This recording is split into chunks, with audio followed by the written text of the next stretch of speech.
Je vous souhaite un bon sabbat. Est-ce que ça va bien? Est-ce que vous avez été attaqué dans la semaine? Vous savez qu'on a un ennemi contre lequel nous nous battons. Donc vous n'avez pas été attaqué. Vous êtes bien. C'est bien. C'est bien. Nous sommes heureux de savoir que Dieu est à nos côtés et qu'il nous aide, qu'il nous conduit, qu'il nous donne des principes de vie, de conduite pour que nous soyons heureux. Il dit bien, dans le texte que nous avons lu, mais aussi l'histoire. Je suis le chemin, la vérité et la vie. C'est important que nous puissions comprendre que si nous avons un chemin qui nous est tracé, que nous devrions le suivre. Vous voyez, à chaque fois qu'il y a une nouveauté dans le combat que nous avons à mener contre ce virus, le président vient nous dire qu'il y a des choses à appliquer. Et depuis l'Éden, Jésus nous donne des principes pour que nous puissions combattre aussi un ennemi qui demeure depuis ce temps-là. Nous allons prier pour que le Seigneur nous aide à mettre en pratique ce qu'il nous dit. Seigneur, tu es notre Dieu, et ce matin, tu nous rappelles que les recommandations que tu nous fais, ce sont des recommandations qui sont particulièrement importantes et que nous devons les appliquer si nous t'aimons. Aide-nous à mettre en pratique tous ces conseils et dispose-nous chaque jour davantage à faire de notre mieux pour que tu puisses nous indiquer chaque jour ce que nous devrions faire, car tu nous aimes. C'est en Jésus que nous te demandons cela. Amen. Nous avons une précision dans l'histoire que Vanessa nous a racontée. Je suis le chemin. C'est Jésus qui est le chemin, et si nous l'aimons, nous devons prendre l'habitude de le suivre. Depuis pratiquement une année, le monde est sous l'emprise d'un fléau terrible. Je dis terrible parce qu'il entraîne à la mort de milliers de personnes. Nous avons des consignes censées nous protéger. Éviter les rassemblements, éviter les accolades, se laver les mains, porter un masque. Conscients du danger, nous sommes nombreux à les accepter, toutes ces recommandations et précautions. Vous l'avez peut-être fait, le rapprochement avec Adam, ce qui nous est arrivé par la contamination. La première touchée par ce virus mortel du péché, c'est Ève. Très vite, c'est toute la race humaine qui s'est trouvée menacée de destruction. Nous avions besoin d'un vaccin, un antidote contre le péché. Jésus est loin, qui nous avait été promis. Nous avons vécu dans l'isolement jusqu'à ce que Jésus vienne vivre, habiter avec nous, nous apporter le remède, sa propre vie. Il nous a donné des recommandations que nous devons pratiquer. Maintenant, mon peuple, Israël notamment, et nous aussi aujourd'hui, écoute les lois, les ordonnances que je t'enseigne, dit Dieu. Mettez-les en pratique afin que vous viviez. Deutéronome 4, verset 1. Jésus est venu nous faire mieux connaître son Père, afin que nous puissions lui faire confiance. Il disait à Thomas, « Il y a si longtemps que je suis avec vous et tu ne me connais pas. » Depuis combien de temps que Jésus est avec nous? Depuis combien de temps il est à nos côtés? Est-ce que nous le connaissons? Nous avons un Père céleste très attentionné. Voyez combien il nous aime et observez bien tout ce qu'il fait pour que nous soyons appelés enfants de Dieu. Jean 3, verset 1. Il nous a donné des lois, des ordonnances, des recommandations justes. L'introduction des Écritures est capitale. à savoir qui est l'auteur qui nous donne ces enseignements, celui qui créa et par qui tout existe. Au commencement, Dieu créa les cieux et la terre. Jean, dans la deuxième partie des Écritures, nous rappelle aussi notre alliance. Comme au début, la parole était avec Dieu, la parole était Dieu. Toutes choses ont été faites par elle. Dieu créa l'homme à son image. Dieu est infini, mais l'homme, sa création, est limitée. L'homme possède une particularité.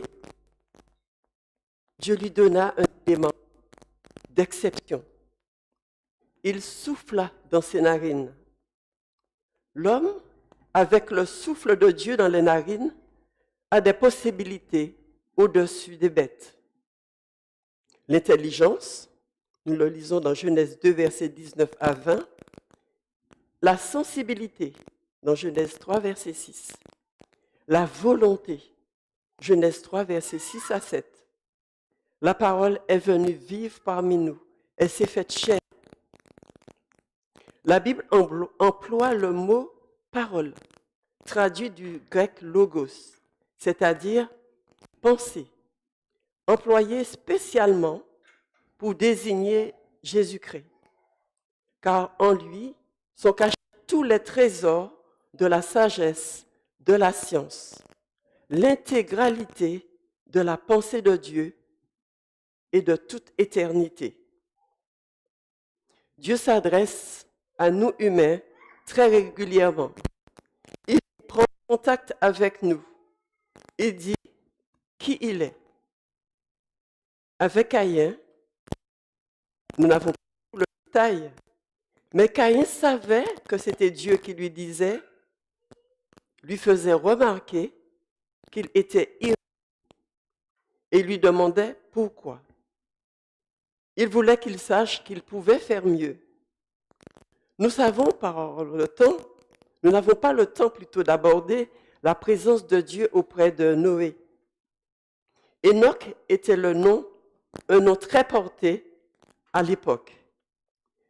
Celui qui marcha 300 ans avec Dieu était le fils de Jéred. À 65 ans, il eut ce fils Métuséla.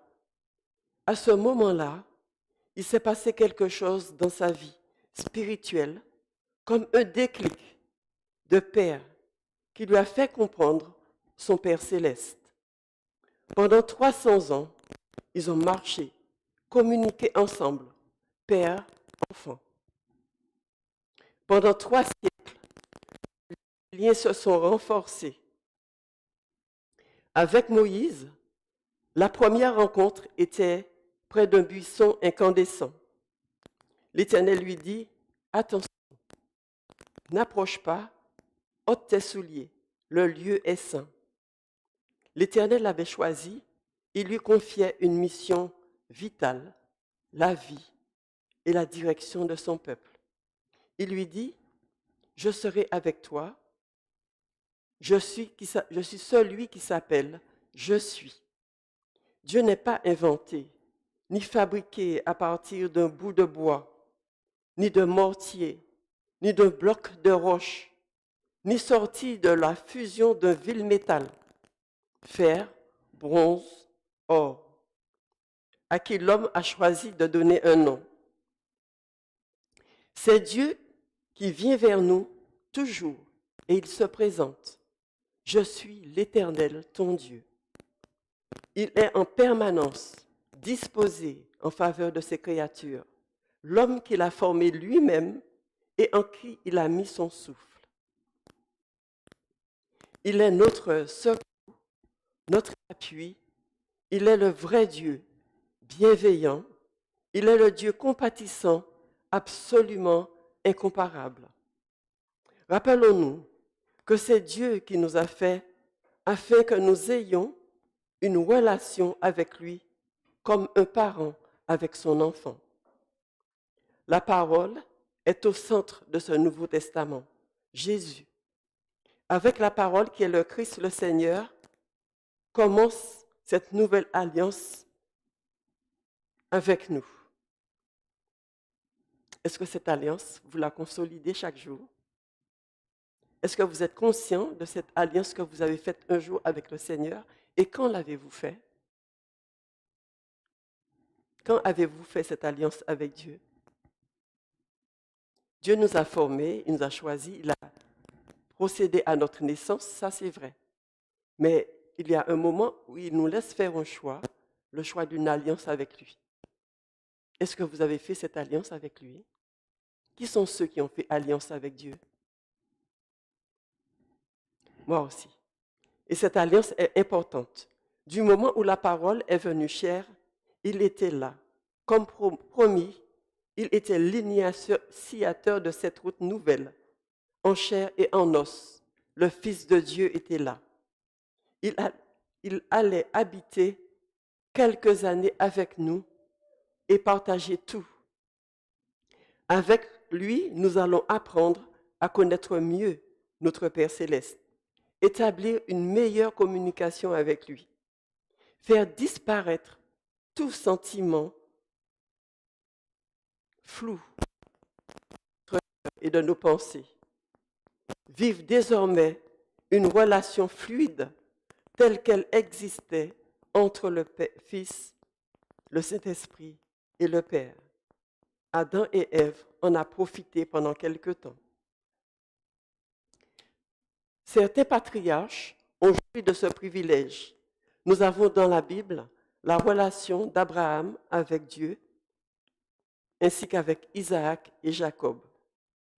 Dieu nous révèle comment la communication se passait avec lui autrefois pour que nous, aujourd'hui, nous soyons confiants. Nous avons ce privilège d'une porte, d'une route d'accès auprès du Père, Jésus-Christ. Dieu a notre initiative, notre volonté de nous approcher de lui chaque jour comme un patriarche, comme les autres patriarches l'ont fait en toute confiance, dans une marche bien rythmée, ferme et d'un engagement mutuel. L'avons-nous bien saisi l'importance de notre implication dans la communication, dans notre alliance avec Jésus, la parole? La parole a renversé le mur qui nous isolait. Sa mission de réconciliation est une réussite. La communication est établie. Jésus est la solution. Désormais, c'est à nous de répondre, de nous impliquer. C'est à nous d'y mettre notre cœur, notre volonté et répondre au Seigneur qui nous dit « Viens ». Il a remis en place une libre entrée auprès de son Père. Il est entre nous et son Père. Il parle en notre faveur, nous invite, fait des suggestions pour nous permettre de vivre dans notre temps et accepter de bénéficier de face à face avec lui. Notre Père céleste réserve une rencontre intime avec chacun, établit un lien comme lui qui se trouve entre le Père et le Fils. Jean 1 parle de cette union étroite qu'il y a entre le Père, Jean précise, le Fils unique qui est dans le sein du Père. C'est lui qui le fait connaître. Matthieu 11, verset 27. Toutes choses, dit Jésus, m'ont été données par mon Père, et personne ne connaît le Fils si ce n'est le Père. Et personne non plus ne connaît le Père si ce n'est le Fils, et celui à qui le Fils veut le révéler.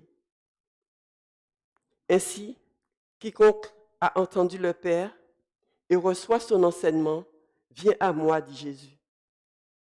Un jour, Jésus était en compagnie de Philippe et Thomas.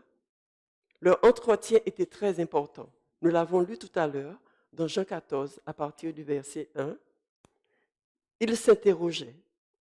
Ils côtoyaient Jésus depuis peu et ils avaient beaucoup de questions. comme nous aussi, nous avons, n'est-ce pas, beaucoup de questions à poser au Père et au Fils. Il voulait être son ami. Jésus désirait nous faire partager ce moment en excellent maître. La conversation s'engagea à ce propos de Jésus. Vous savez où je vais? Thomas réagit. Mais Seigneur, nous ne savons pas où tu vas. Comment pouvons-nous en savoir le chemin? Jésus apporte alors cet enseignement. Je suis le chemin, la vérité, la vie, dit Thomas à Thomas. Comment comprendre un des points majeurs de sa mission, de son sacrifice, inaugurer la route nouvelle vers son Père? Je suis le chemin, nul ne vient au Père que par moi. Puis il ajoute, si vous me connaissiez, vous connaîtriez aussi mon Père. Maintenant, vous le connaissez et vous l'avez vu. Jésus, le Fils, venu en chair, reflète la gloire de son Père. Il est son empreinte. Il est l'expression de sa personne.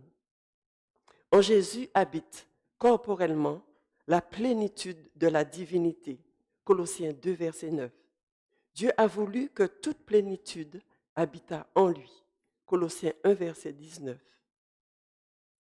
Le Père aime le Fils et il a remis toutes choses entre ses mains. Philippe dit alors à Jésus, « Montre-nous le Père. » Ce dialogue nous a apporté des réponses précises sur le Père céleste et Jésus. Moi et le Père, nous sommes un. Je suis dans le Père et le Père est en moi. Quand tu me vois, tu vois aussi mon Père. Croyez-le, celui qui m'a vu a vu le Père. Si vous croyez les œuvres que je fais, c'est l'œuvre de mon Père. L'œuvre de Dieu, c'est que vous croyez en celui qui l'a envoyé, que ce que vous avez entendu dès le commencement demeure en vous. 1 Jean 2, versets 24 et 25. Car Dieu a tant aimé le monde qu'il a donné son Fils unique, afin que quiconque croit en lui ait la vie éternelle. Jean 3, verset 16. Dans Deutéronome, Dieu a réuni des conseils, des enseignements déjà donnés pendant la traversée du désert. Appliquer ces gestes barrières contre le péché. Ces commandements, ces lois qui nous concernent tous, Dieu a parlé à son peuple, qu'il a conduit avec amour. L'important est que chacun écoute ce que Dieu dit. Il insiste, écoute. Écouter tes dieux est depuis l'Éden de la plus haute importance. L'Évangile est la bonne nouvelle qui devait en permanence nous remplir de joie, nous émerveiller, car c'est la vie. C'est Christ en nous. C'est la route ouverte qui nous conduit au Père par Jésus. Il nous rend la vie que nous avions perdue, nous assure de sa présence. Il change nos vies, la rend féconde. C'est lui qui pardonne nos péchés, nous guérit. Le pardon, il nous l'accorde généreusement. C'est ce que Dieu dit que nous devons écouter. Nous laisser convaincre, nous laisser éduquer, un réel privilège. Écoutez ce que Dieu dit. Écoutez comment Dieu a prié. Et cela a vraiment impressionné les disciples qui ont désiré aussi changer leur façon de s'adresser à Dieu, d'améliorer, de changer la façon de parler à Dieu. Comment prier? Jésus accepte. Il nous donne une précision importante. Quand vous priez, dites « Notre Père qui est aux cieux ». Jésus ne présente pas un Dieu différent qui aurait changé, comparé à Abraham, Enoch, Moïse, les anciens. N'oublions pas, quand nous prions, que Dieu est au ciel. Pour avoir la bonne attitude envers Dieu, Le Père que nous avons dans les cieux, qui nous aime, se soucie de nous, de nos besoins. Ce Père attentionné est au ciel, où des millions d'anges l'adorent, car il est seul souverain de l'univers. Il est saint et tout-puissant. Notre Père qui est aux cieux ouvre les bras pour nous accueillir quand nous nous approchons de lui avec confiance. La nécessité pour nous de l'adorer avec révérence. Que ton nom soit sanctifié. Nous avons nous-mêmes besoin d'améliorer nos entretiens en compagnie de l'Éternel. Un des psaumes, dans les psaumes, nous avons un guide pratique. Pour des raisons diverses, nous aimons nous réfugier dans ce livre des psaumes. Nous apprécions de partager les sentiments, les états d'âme des auteurs, qu'il s'agisse de tristesse, d'angoisse, de joie, d'amour, nos sentiments. Des mots, le Seigneur leur a inspiré des mots. Savoir louer, adorer, confesser les fautes, recevoir du réconfort, retrouver la sérénité. Qu'ont-ils partagé ces hommes avec le Seigneur? Quelle intimité ont-ils eue que nous pouvons nous aussi bénéficier, autant que Samuel, Élie, Marie, Marie-Madeleine, Jean, Pierre. Chacune de ces relations était différente. Dieu ne met pas de distance entre lui et nous, ni avec ceux qui le cherchent. Il s'installe parmi nous. Il aime être avec nous. Nous pouvons le sentir parce qu'il nous attire à lui. Le toucher, même le goûter, comme l'apôtre Pierre le dit, et savoir comment il est. Jésus nous laisse une belle impression en attirant notre attention sur une maman et son nourrisson. Une maman qui allaite. Regardez. Une brebis avec son agneau. Une vache et son veau.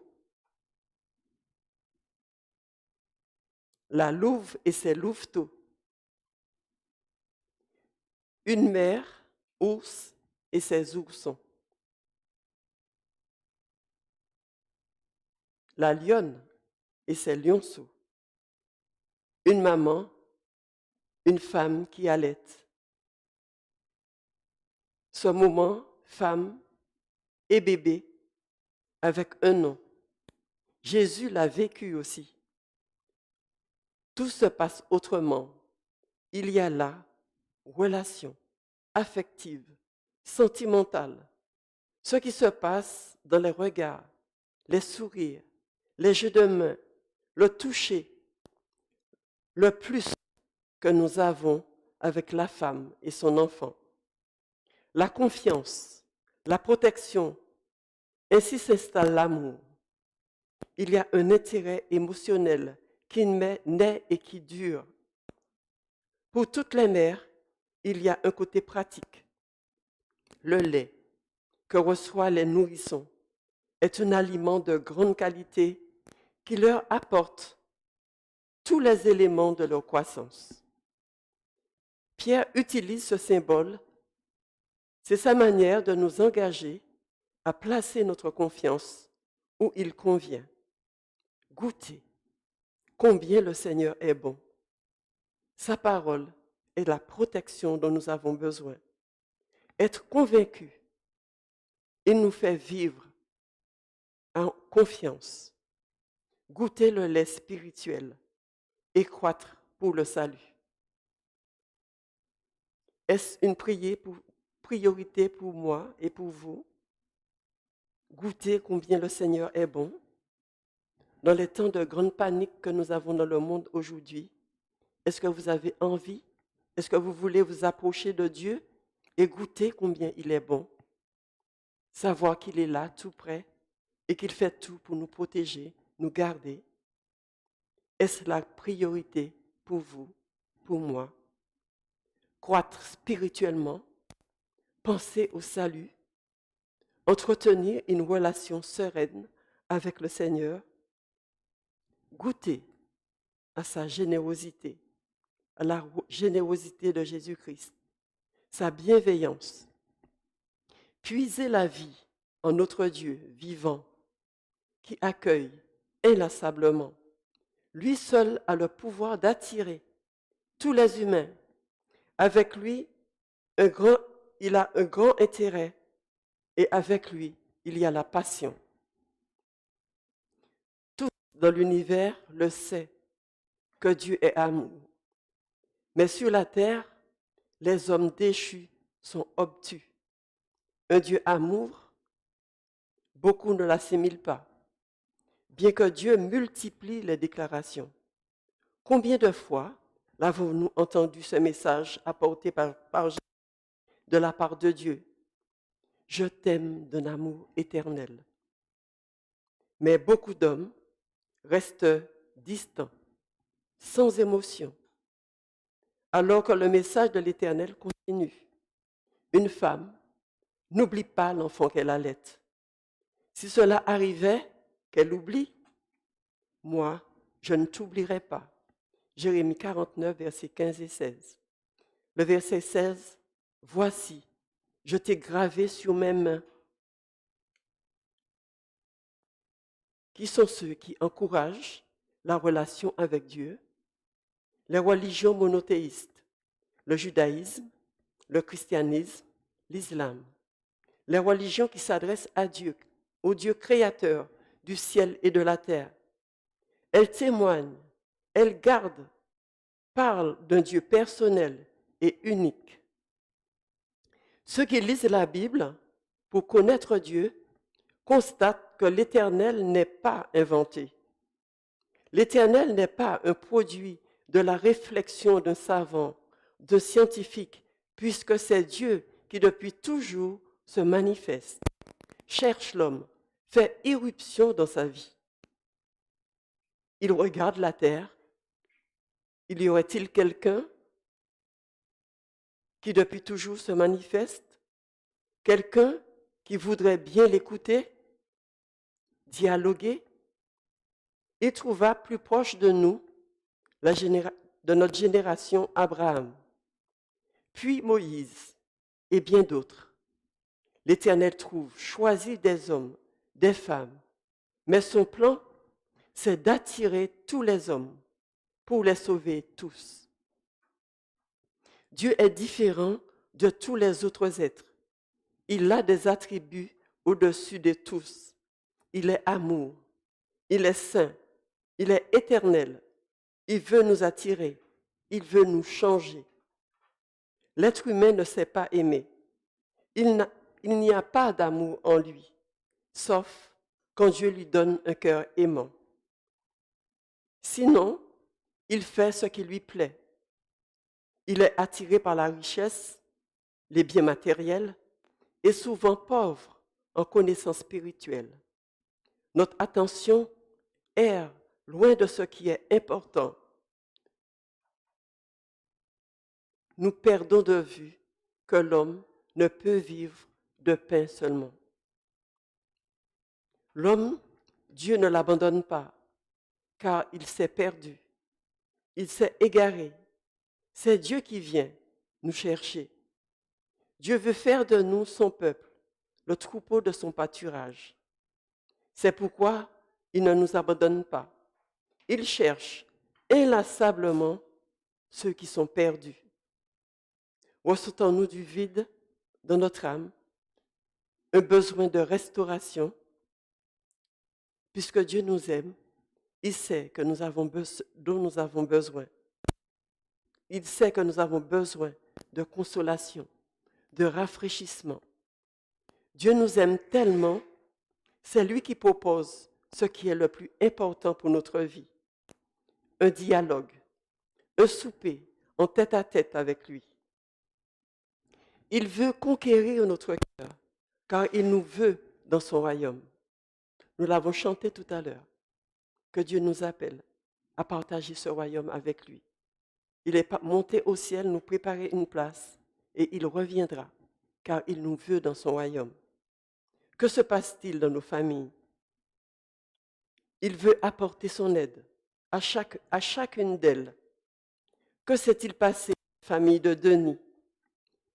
Denis devait prendre la camionnette dans son père ce matin-là. Son père, il avait la confiance de son père. Au moment de partir, ce qui s'est passé, Denis s'interroge encore. Quand il a enclenché la première, la camionnette est partie en marche arrière. Et au lieu d'appuyer sur le frein, il a accéléré. Il n'a pas compris une telle confusion. Quand il est revenu à la maison, confus et perplexe, il n'avait en tête que la réaction de son père. Il était dans la salle de bain quand Denis lui a dit « Papa ». Sa voix a trahi son angoisse. Elle tremblait. Son père a tout de suite répondu « Denis ?» Et il est sorti, plus mal que Denis. Il avait compris que quelque chose lui était arrivé et il questionna. « Tu es blessé? Tu as mal? Veux-tu que nous allions chez le médecin ?» Denis dit « Papa, ce n'est pas moi qui ai un problème, mais la camionnette. Tout l'arrière est enfoncé et la clôture du voisin est très abîmée. » Dans cette histoire, la préoccupation du père était la vie, la santé de son fils. Le reste était secondaire. Dieu est attentif aux conflits dans nos familles. Jésus raconte une histoire qui est plus fréquente que nous ne le pensons. Un adolescent qui quitte la maison pour vivre comme bon lui semble. Le jeune qui dilapide une fortune, son trésor, sa santé, sa personnalité en peu de temps, sous un coup de tête. Perdre des pièces d'or, des dollars, des euros est une chose, certes, et la perte d'un enfant était la préoccupation du père de son histoire. Le père espérait voir son fils revenir. Chaque jour, il avait mal. De sa foi, son fils peut être perdu. Le fils, de son côté, réfléchissait à la vie qu'il y avait à la maison. Et toute son analyse était autour de son père. Un homme bon qui ne refuserait pas de l'accepter parmi ses employés. Plus comme un fils, il était conscient de son égoïsme, de son ingratitude. C'est ainsi que l'enfant est revenu à la maison. L'amour, la confiance, des points forts dans des relations dans la famille, la bienveillance et le pardon. Chaque jour, qu'apprenons-nous et qu'apportons-nous dans nos familles? Jésus nous relate des faits pour nous mettre en alerte. Restez vigilants. Ce sujet est vital. Ce Père qui nous aime, notre Père qui est aux cieux, fait tout pour que nous soyons émerveillés de ses bontés, de sa miséricorde, son amour, plus encore le salut. Seul l'Éternel nous invite dans la maison de son Père, son royaume. Seul l'Éternel nous promet d'être présent tous les jours. Et cela devrait nous susciter, nous inciter à mettre notre confiance en lui, nous aider à garder la joie dans le cœur. Est-ce que nous sommes des chrétiens joyeux? Est-ce que quand nous croisons quelqu'un dans la rue, la personne est attirée par notre sourire, notre regard, notre bien-être? Est-ce que nous avons la joie dans notre cœur parce que l'Éternel est avec nous et en nous? Ceci a attiré mon attention quand quelquefois j'appelle et que l'on sent le rayonnement dans la voix, puisque nous ne pouvons pas visiter, donc nous appelons. On sent les personnes qui ont la joie dans leur cœur. Est-ce que c'est votre expérience d'avoir tout le temps la joie en vous? Même quand ça va mal, que vous gardiez la joie en vous, parce que l'Éternel nous a promis d'être avec nous. Il nous a dit, je suis avec vous tous les jours, et il est attentif à nos besoins. Le connaissez-vous, le Père? Avez-vous besoin de le connaître? Quel est votre plus cher besoin? Avez-vous besoin de pardon, de compassion, quelqu'un qui s'intéresse à vous?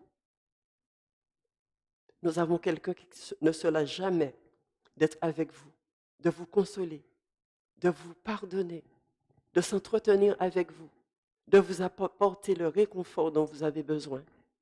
Vous avez remarqué que même quand vous dormez, il est là et il veille. Il veille sur vous pendant votre sommeil.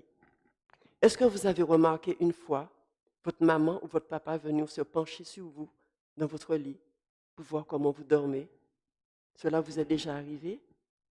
Et vous qui êtes parents, est-ce que vous l'avez fait pour votre enfant? Allez regarder comment votre bébé il dort et puis priez pour lui. Je vous le dis parce que j'ai fait cette expérience avec ma mère. Je n'ai pas vu mon père, mais j'ai souvent vu ma mère. Mon père peut-être le faisait, je ne sais pas. Mais ma mère, il y a quelque chose qui faisait qu'on était réveillés parce qu'elle était là. Et elle nous disait qu'elle venait la nuit prier pour nous pendant tout sommeil. Parce que les enfants sont environnés de pièges, environnés de problèmes. Et nous devons les consacrer, les mettre sous le regard de Dieu. Il est important que les mamans et les papas aillent autour du berceau et disent au Seigneur, prends-le sous ta garde, garde-le en toi, car il est environné de danger. Le Seigneur veille sur nous. Si nous avons cette idée en tant que parents d'aller voir nos enfants pour veiller sur eux, c'est que lui-même, il le fait. Et qu'il a besoin de notre soutien pour garder ces enfants qu'il nous a confiés.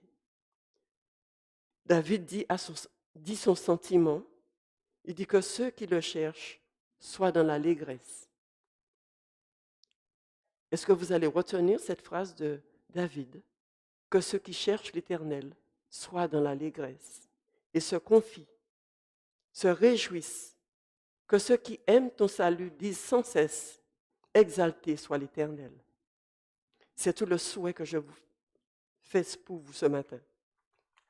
Que vous puissiez mettre votre confiance en Dieu, qu'il soit près de vous et que vous le gardiez près de vous. Est-ce que c'est votre choix? Est-ce que vous avez envie, plus qu'hier, confier votre vie, votre avenir éternel entre les mains de votre Père céleste? Que le Seigneur bénisse cet engagement et qu'il vous aide à le garder. Amen.